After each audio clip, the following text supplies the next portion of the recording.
Bismillahirrahmanirrahim. Assalamualaikum warahmatullahi wabarakatuh. Waalaikumsalam. Alhamdulillah sahabat YouTube, saya bersama tim kameramen berada di kediaman rumah Bang John, ahli terapi saraf dan herbal.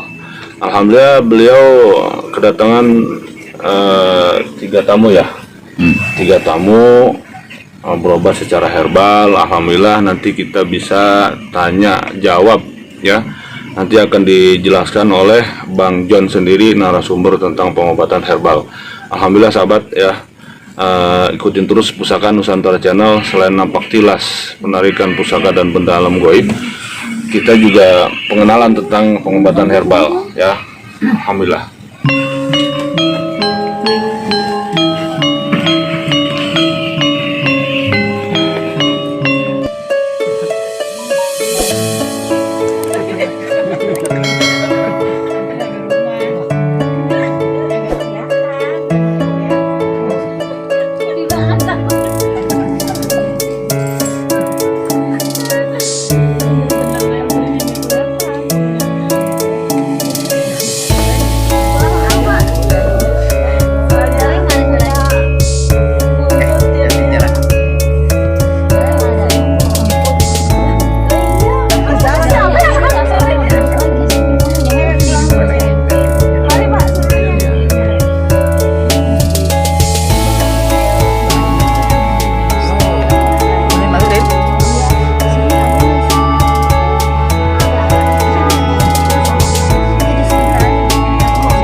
YouTube, saya mau tanya-tanya sama Bang John ya tentang pengobatan herbal.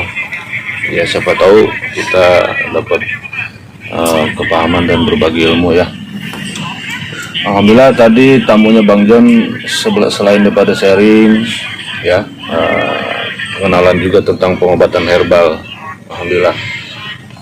Jadi Bang John, alhamdulillah ya.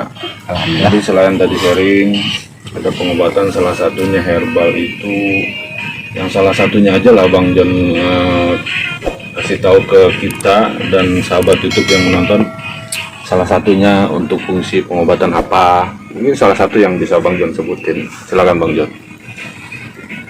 Salah satu herbal yang paling takjub dan paling mujarab dalam kehidupan manusia ini, jika orang menderita gejala penyakit jantung, itu bisa diobati dengan herbal buah delima dengan cara dijus dan diminum.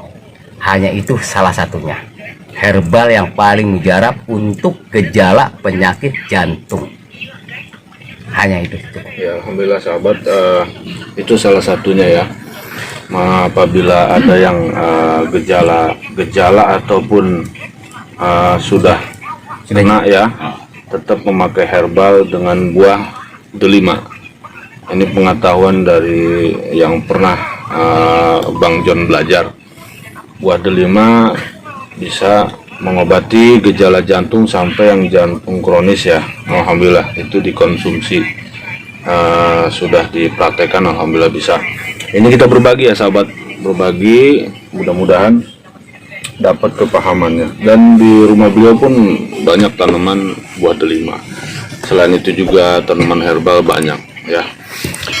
Selain itu ada lagi Bang John, salah satunya yang mungkin ada untuk herbal paru-paru, itu bisa dijelasin mungkin ya. Silakan Bang John. Untuk herbal paru-paru, hanya ada satu jenis herbal yang bisa menyembuhkan penyakit paru-paru jika diminum dengan rutin. Godogan dari daun peper anjing. Yang disebut di sini dikenalnya daun peper anjing. Entah di tempat kalian atau di tempat sobat YouTube itu apa namanya, saya juga tidak tahu, karena yang saya tahu kalau di tempat saya hanya daun pepper anjing.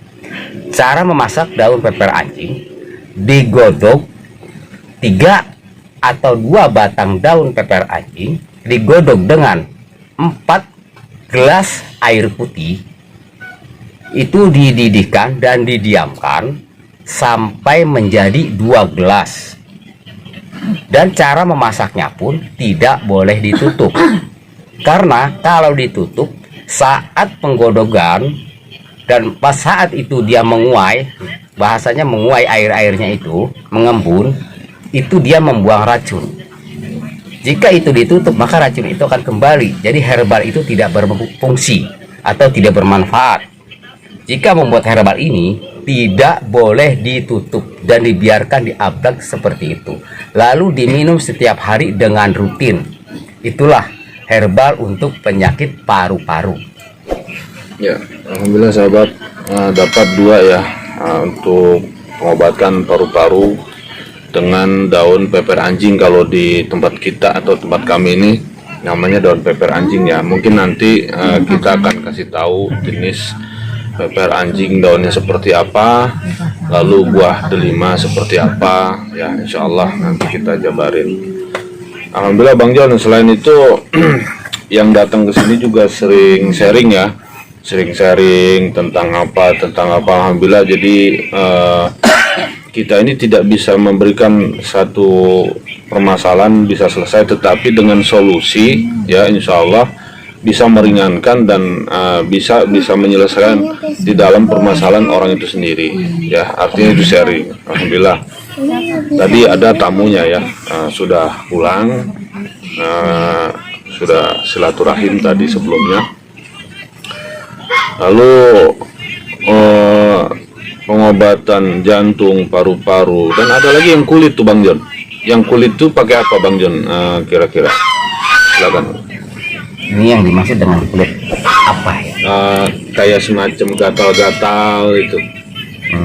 Kalau gatal-gatal itu bisa disembuhkan dengan minyak biawak. Minyak biawak itu bukan minyak yang gaji biawak itu digoreng lalu jadi minyak, tapi gaji biawak didiamkan, dijemur di bawah terik matahari sampai dia menguai bentuk dalam bentuk minyak. Kebetulan di sini ada minyaknya, jadinya seperti ini. Ini belum jadi karena memang ini belum kena matahari yang full, karena sekarang cuaca kita lagi masih agak redup dan lebih banyak hujan.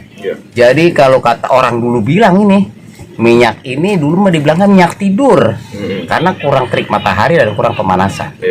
Jika memang sudah panasnya full, maka minyak ini akan membening, jernih, dan itu akan lebih bermanfaat lagi buat penyakit gatal-gatal. Hanya itu. Ya sahabat, alhamdulillah tuh dapat satu lagi tentang penyakit kulit ya. Jadi minyak biawak ini yang disebut gajinya itu seperti kalau di dalam daging sapi itu kayak tetelan ya. Tetelan. Nah, tetelan itu. Jadi dia tidak digoreng, tidak direbus, tapi dia dijemur ya. Ya. Biawak itu dijemur sampai dia mengeluarkan tetesan-tetesan minyak, dan hasilnya seperti tadi yang diperagakan oleh Bang Jon. Ya. Alhamdulillah itu untuk penyakit kulit dan sudah dibuktikan alhamdulillah sembuh. Mau gatal-gatal seperti apapun insya Allah sembuh dengan minyak biawak namanya ya sahabat. Alhamdulillah. Pengobatan secara ngurut minyak, lalu pengobatan secara non medis. Jadi masing-masing ada peran. Nah disitulah maksudnya disebut pondok tarbiyah, rumah pembelajaran. Di situ tidak ada yang disebut namanya sebagai yang dituakan, nggak ada. Artinya kita sama-sama dalam anugerah yang Allah berikan satu masing-masing kebiasaan. Alhamdulillah itu bisa berfungsi dan bermanfaat untuk saudara-saudara kita yang membutuhkan. Artinya seperti itu. Seperti ponakan saya, dia juga bisa, ketika kita sebagai yang bisa ngurut hanya laki-laki, tetapi untuk yang ngurut lagi bisa, yaitu ponakan saya sendiri, murid saya sendiri, Nurdiana. Untuk yang perempuan ya, jadi adabnya seperti itu. dan Bang John juga bisa alhamdulillah untuk totok saraf.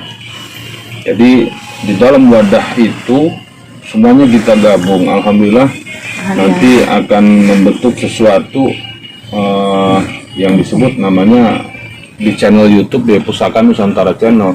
Untuk tempatnya kita bisa di 3 tempat ya, di Bang John bisa, di rumah saya bisa, karena rumah saya masih kecil ya, belum besar, nanti ya dibesarin jadi satu majelis karena sementara belum ada. Yang mungkin sahabat YouTube bisa membantu, insya Allah kita akan pergunakan supaya bermanfaat untuk saudara-saudara kita ketika yang datang ke tempat Bang John dan ketika datang tempat saya. Jadi dimanapun ketika Bang John ada pasien gini, kita siap membantu. Artinya Bang John bisa salah satu dengan herbal dan totok saraf, saya mungkin secara non medis ya, Nurdiana bisa mengurut ya. Selain daripada itu alhamdulillah semuanya bermanfaat ketika ada orang yang datang minta tolong. Jadi sahabat nggak usah perlu takut, sungkan dan sebagainya, nggak usah. Yang penting datang aja dulu. Insya Allah nanti kita kasih alamatnya di deskripsi ya. Apabila ada pertanyaan ya silakan nanti komen sahabat. Jadi itulah yang saya bilang, harus ada satu wadah. Satu wadah itu maksud saya belajar seperti filosofi pelangi. Jadi pelangi itu kan warnanya beda. Kalau warnanya satu bukan pelangi. Tetapi ketika warnanya berbeda, masing-masing mempunyai sesuatu anugerah yang Allah berikan masing-masing untuk bisa membantu sesama ya. Itu kan indah. Seperti kembang. Kembang ini kan dia prosesnya ketika satu kurang indah. Tapi ketika digabung indah dalam satu wadah ya, satu wadah pot ini berisi air. Dan filosofinya kembang ini tidak pernah protes. Ketika dia disatukan seperti ini, alhamdulillah dia menjadi indah dilihatnya. Ada mawar, ada putih, ada yang lainnya, disebut namanya kembang. Nah begitu juga dengan kita, ketika di dalam berkumpul beda-beda tentang kebisaan, tentang apalah bagaimana macamnya, jangan ada lain-lainnya, perdebatan dan sebagainya, jangan. Itu belajar seperti kembang ini. Kembang ini nggak pernah protes ya, dia ada satu keikhlasan ketika dijadikan satu, dia nggak protes, dia enak-enak aja, enjoy ajanya. Itulah kehidupan filosofi seperti kita, walaupun berbeda pendapat itu manusiawi, cuman perbedaan itu jangan pernah menjadi jauh. Justru perbedaan itu maka semakin indah. Makanya filosofinya tadi yang saya bilang seperti pelangi. Pelangi itu tidak akan bisa disebut pelangi ketika cuma satu warna. Jadi ketika dalam warnanya berbeda-beda tetapi dalam kesatuan maka disebut satu pelangi. Itu filosofinya. Seperti kembang inilah sahabat ya. Seperti kembang ya, alhamdulillah indah dilihatnya. Jadi begitu. Di situ akhirnya jadi apa? Jadi semacam ini, jadi semacam itu ya. Saya kadang berpikirnya sampai mana ya? Ya sudah, paling intinya satu-satunya jalan kita ingat-ingat kepada Allah. Contohnya begini, malam Jumat kita tawasul, berdoa. Mudah-mudahan dengan doa tawasul kita, bermunajat kita supaya apa? Supaya meredam daripada alam ini goncangannya. Ya. Jadi di dalam Al-Quran itu saya ingat almarhum Syekh Ali Jaber menjelaskan azab itu tidak akan turun ketika manusia itu masih banyak yang ingat Allah. Masjid masih rame, musola masih rame, tapi ketika masjid musola sudah tidak rame, hati-hati azab turun. Terus air laut mengamuk atau meninggi, atau boleh katakan air bah, semua itu karena ulah manusia. Karena tidak mungkin alam ini berdiam diri jika ulah manusia itu sudah terlewat batas keluar daripada syariat Islam atau keluar dari ajaran-ajaran agama yang masing-masing mereka percayakan, maka alam itu marah, berguncang. Itulah terjadinya gempa bumi, banjir bandang, itu karena kemarahan Allah, puting beliung. Itu semuanya karena ulah manusia. Manusia ini yang tidak pernah menyadari akan dosa-dosanya. Semua dianggapnya benar. Karena apa? Setiap manusia tuh wajar seperti itu sebetulnya, karena manusia punya ego, manusia punya hati. Egonya tidak dikendalikan, hatinya tidak dikendalikan, perbuat buruk dilaksanakan, perbuatan baik dicemoohkan. Itu yang membuat alam marah. Nah, itu dia. Makanya kan alam ini memang begitu. Udah capek dia. Karena bukan tingkah laku makhluk lain, tapi makhluk manusia ini juga.